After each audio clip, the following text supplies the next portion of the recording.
Sa video na to, tatalakayin natin ang mga pinakakakaibang itlog ng mga hayop sa mundo. Bago yan, huwag kalimutan mag-like, follow at subscribe. Maraming salamat. Let's go! Ang mga karaniwang itlog ng manok mula sa supermarket ay isang kamanghamanghang likha ng kalikasan. Puno ito ng nutrisyon at napaka-versatile pagdating sa pagluluto. Pero ito rin ay lagi nang nakikita ng ating mga mata, kaya parang ito ay ordinaryo na lamang. Luckily, maraming mga iba't ibang klase ng itlog na mula sa mga hayop ang ating tatalakayin. Mula sa mga inang palaka na nangingitlog sa kanilang likod, na parang isang alien movie, hanggang sa mga kakaibang spiral structure na naiaanod sa dalampasigan. Maraming nilalang ang may mga itlog na nag-evolve sa natatanging paraan upang maprotektahan ang mga ito. Ngunit ano nga ba sa mga ito ang pinakakakaiba? Atin nang simulan. Jawfish. Ang mga lalaking jawfish ay nag-i-incubate ng kanilang mga supling sa kanilang mga bibig upang protektahan ang mga ito mula sa mga mandaragit na nag-iimbak ng daan-daang itlog sa kanilang mga bibig ng hanggang 80 days ng sabay-sabay. Ang prosesong ito ay kilala bilang mouth brooding at ito ay naobserbahan sa mahigit 50 species ng mga isda. Gayunpaman, hindi tulad ng maraming ibang mouth brooders, ang jawfish ay paminsan nilalabas ang mga itlog sa isang pugad upang siya ay makakain at linisin ang mga itlog. Well, lahat tayo ay nangangailangan ng pahinga paminsan-minsan. Sunod sa ating listahan ay ang ostrich. Hindi nakataka-taka na ang pinakamalaking ibon sa mundo ay mayroon ding pinakamalaking itlog na ang bawat isa ay tumitimbang ng humigit kumulang 1.4 kilograms. Halos katumbas ng laki at dami ng 20 hanggang 25 itlog ng manok. Hindi lang malaki, kundi matigas din ang mga ito. Ang mga shell ng itlog ng ostrich ay maaaring mangailangan ng mga kasangkapan upang ito ay mabasag, na nagiging isang hamon para sa isang batang ostrich na mapisa. Karaniwang naglalagay ang isang babaeng ostrich ng 12 hanggang 18 na itlog sa isang pangkaraniwang pugad o nest. Ang mga itlog ay ini-incubate ng mga babaeng ostrich sa araw at ang mga lalaki sa gabi at maaaring umabot ng hanggang 45 days upang ito ay mapisa. Talaga namang nakakamangha ang pagtutulungan ng babae at lalaking ostrich. Sa kabila ng kanilang lakas, ang mga itlog ng ostrich ay nananatiling nasa panganib ng predation. Ang predation ay isang interaction sa biology kung saan ang isang organismo na tinatawag na predator o mandaragit ay pumapatay at kumakain ng isa pang organismo na tinatawag na prey. Mas mababa nga sa 10% ng mga itlog ang nakakaligtas sa incubation at tanging 15% ng mga sisiw na yon ang umaabot sa pagiging adult. Green lacewings. Bagamat sila ay isang agresibong mandaragit o predator, ang berdeng lacewing ay isang delicate insect sa anyo at ang mga itlog na kanilang inilalagay ay hindi naiiba. Bago sila magparami, naglalabas sila ng napakababang vibration na maaaring ma-detect upang akitin ang iba pang mga kapareha. Kapag naganap na ang pagtatalik, ang babaeng lacewing ay naglalagay ng kanilang mga itlog sa ilalim ng mga dahon na nakasabit sa manipis na mga hibla na may 1 cm lamang ang haba. Maaari silang lumitaw bila isang solong itlog o isa sa isang maliit na grupo na matatagpuan malapit sa pinagkukunan nila ng pagkain na handa na para sa pagbuo ng mga larvae. Ikapito, mermaid purse. Marahil ang pinakakilalang kakaibang itlog sa kalikasan ay ang itlog ng pating na karaniwang tinatawag na mermaid's purse.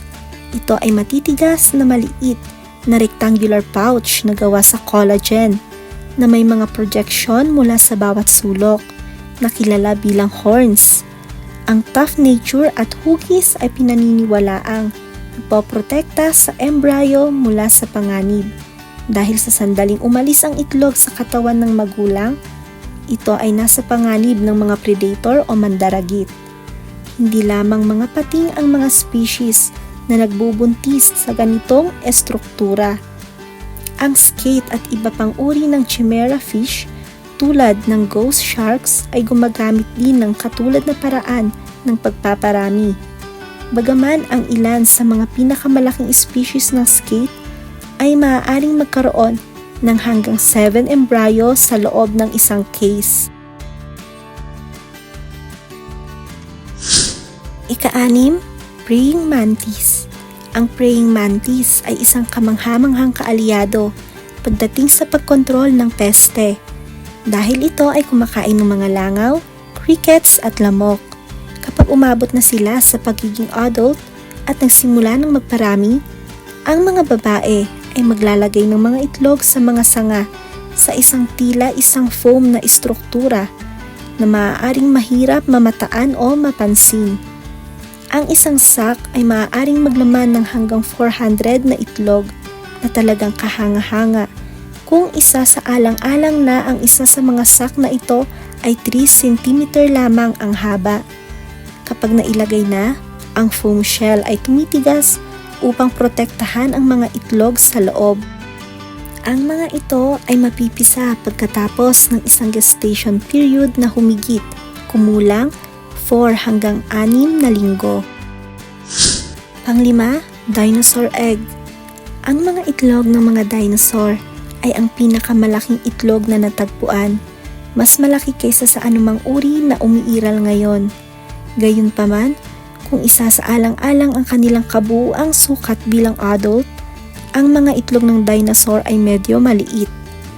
Dahil sa milyong taon na ang lumipas mula nang mawala ang mga ito, halos imposibleng malaman kung anong uri ng dinosaur ang nagmamay-ari ng mga itlog. Ngunit ang general rule ay ang mga itlog ng sauropod, mga herbivorous at karaniwang mahahabang leeg na dinosaur ay bilog, samantalang ang mga theropod tulad ng T-Rex ay nagmula sa mga itlog na kahawig ng mga itlog ng modernong ibon. Ang mga itlog ng dinosaur ay talaga namang napakabihira at ang pagkakataon na matagpuan ang mga ito ay mas mababa ang tsansa kaysa sa pagtuklas ng isang skeleton ng dinosaur. Tinataya ng mga siyentipiko na tanging 10% lamang ng mga itlog ng dinosaur ang matagumpay na napisa, na karamihan ay nawala sa mga predator. Ika-4 sa ating listahan ay ang common mers. Ang mga common mer na kilala rin bilang mga foolish guillemot na isang uri ng ibon dagat ay ginugugol ang karamihan ng kanilang oras na malayo sa lupa. Ngunit kapag sila ay umahon upang mangitlog, karaniwan nila itong ginagawa sa high densities, sa mga mapanganib na bangin at matutulis na mga batuhan. Dahil ang mga common mers ay hindi gumagawa ng mga pugad at naglalagay lamang ng isang itlog ng minsanan, ang kanilang mga itlog ay tila nag-evolve sa isang natatanging paraan. Ang mga natatanging itlog na ito ay matutulis at pahaba upang madagdagan ang surface area. Dahil dito, nagiging mas matatag ang mga ito sa hindi pantay na areas at binabawasan ang panganib na sila ay gumulong at mabasag. Pangatlo sa ating listahan ay whelks. Ang common whelk ay isang uri ng malaking carnivorous na suso ng dagat na matatagpuan sa paligid ng baybayin ng United Kingdom. Ginagamit nila ang kanilang natatanging shell upang buksan ang mga shell ng kanilang biktima at kumakain ng maliliit na mollusks, mussels at uod. Ngunit hindi lamang ito ang kasanayan sa kanilang grupo. Bawat whelk ay maaaring maglatag ng hanggang 2,000 eggs sa isang spongy ball o spiral. Kapag ang mga eggs ay napisa na, ang mga nakamamanghang empty structures na ito ay maaaring lumutang sa ibabaw ng tubig at madalas na naiaanod sa mga dalampasigan, kabilang dito sa UK. Ang mga cases na ito ay maaaring umabot ang haba ng 60 cm o higit pa. Kaya sa mga susunod na ikaw ay nasa dalampasigan, magmasid at malay mo may mamataan ka sa mga ito. Pangalawa, stink bugs. Ang mga stink bugs o shield bugs, gaya ng madalas na tawag sa kanila, ay isang uri ng insekto na may matutulis na ngipin at mga bahagi ng bibig na sumisipsip. Ang kanilang mga pangalan ay partikular na tumutukoy sa hugis shield ng kanilang mga katawan at sa kanilang kakayahang maglabas ng malakas na amoy na pangdepensa kapag sila ay nanganganib. Ang mga babaeng shield bugs, tulad ng mga sa genus Antiteuchus, ay nangingitlog na may malalaking pagkakaiba-iba sa kulay na pinaniniwalaang nakatutulong sa kanilang pagka-camouflage. At ang una sa ating listahan, Suriname toads. Ang Suriname toad ay isang aquatic species ng palaka na pangunahing matatagpuan sa Timog Amerika at mayroon silang kamanghamanghang sistema ng reproduksyon. Kapag sila ay nag-aanak, ang babae ay naglalabas ng nasa pagitan ng 60 to 100 eggs na isa-isang pinofertilize ng lalaking palaka. Pagkatapos, idinidikit niya ang mga itlog na na-fertilize na sa likod ng babae sa isang honeycomb na formation. Isang skin layer ang tumutubo sa mga itlog upang mapanatili silang ligtas hanggang sa oras ng paglabas na karaniwang nasa pagitan ng 4 at 6 na buwan.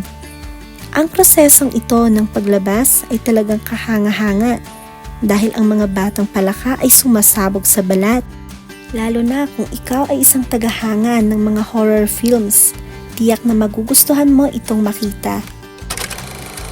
Yan ang 10 kakaibang itlog mula sa mga hayop. Ano ang pinaka nagustuhan mo sa mga ito? Comment down na at huwag kalimutan mag-like at follow sa ating Facebook page at mag-subscribe at like sa ating YouTube channel bilang pagsuporta